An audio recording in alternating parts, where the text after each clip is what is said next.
अस्सलाम वालेकुम। मैं नवीद गसूरा। जैसा कि आपको मालूम है, कल मैंने आपको अपडेट दी थी कि पंजाब मेडिकल फैकल्टी के जो प्रैक्टिकल हैं ना वो 8 को हो रहे हैं, ना 10 को हो रहे हैं, ना 11 को हो रहे हैं।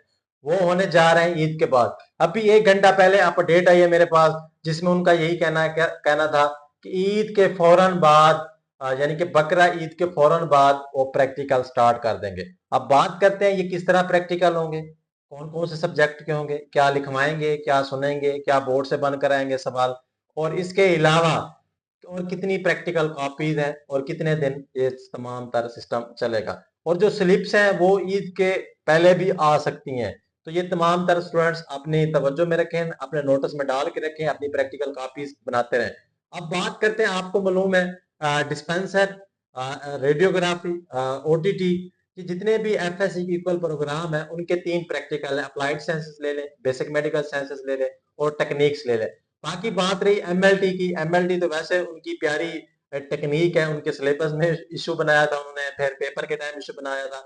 एलिमेंट्री अनाटमी और मैक्रो टेक्निक्स का एक प्रैक्टिकल होगा, elementary chemistry and chemical pathology का एक प्रैक्टिकल होगा, और मैक्रोबायोलॉजी का एक प्रैक्टिकल होगा। ये प्रैक्टिकल हो गए। अब जो प्रैक्टिकल में सिस्टम होता है, 3 चीजें होंगी प्रैक्टिकल के अंदर।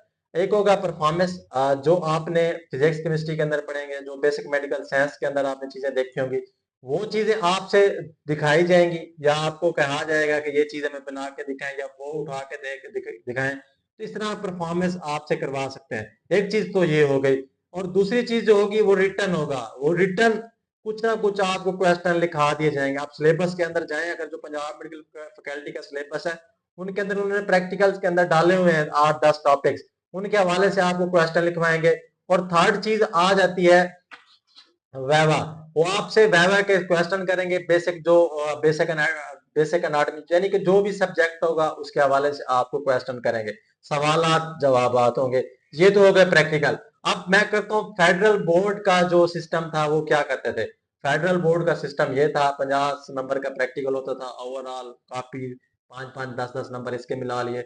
और उसका जो पेपर होता था वो फेडरल बोर्ड से प्रिंट हो के आता था, वो आगे शाये होता था। जैसा कि आप ये देख रहे हैं एनटीएस के जिस तरह पैक हो के आते हैं उस तरह के। और हाल ही में अगर देखा जाए पंजाब मेडिकल फैकल्टी के जितने भी प्रैक्टिकल हुए हैं, वो तमाम तर प्रैक्टिकल कुछ इस तरह हुए हैं कि जितने भी क्वेश्चन लिखवाए जाते थे ना उनका किसी बच्चे को जवाब मिलता था, ना किसी का कुछ पता चलता था। वो जिस निगरान की या सुपरिटेंडेंट की या डॉक्टर की जो मर्जी कहते थे, वो क्वेश्चन वही लिखवा देते थे, फिर वो कहते थे आपको चेक हो गए। तो इस तरह का कोई सिस्टम नहीं था रिटर्न लिखवाने का। लेकिन अब शक व शुबात में बात जा रही है, अगर फेडरल बोर्ड को कॉपी कर रहे हैं, पेपर भी उन्हीं की मर्जी के और सिलेबस भी उन्हीं की मर्जी का, तमाम तर चीजें उनकी मर्जी की हैं, क्या प्रिंटर भी उधर से प्रिंटिंग होके आ सकते हैं। थोड़ा जज्बात में, थोड़ा जल्दी में इस तरह के अल्फाज में बोल जाता होता हूँ, आप लोगों ने माइंड नहीं करना। जस्ट इंफॉर्मेशन देना, शॉर्ट टाइम देने के लिए जबान का ऊंच नीच होता रहता है।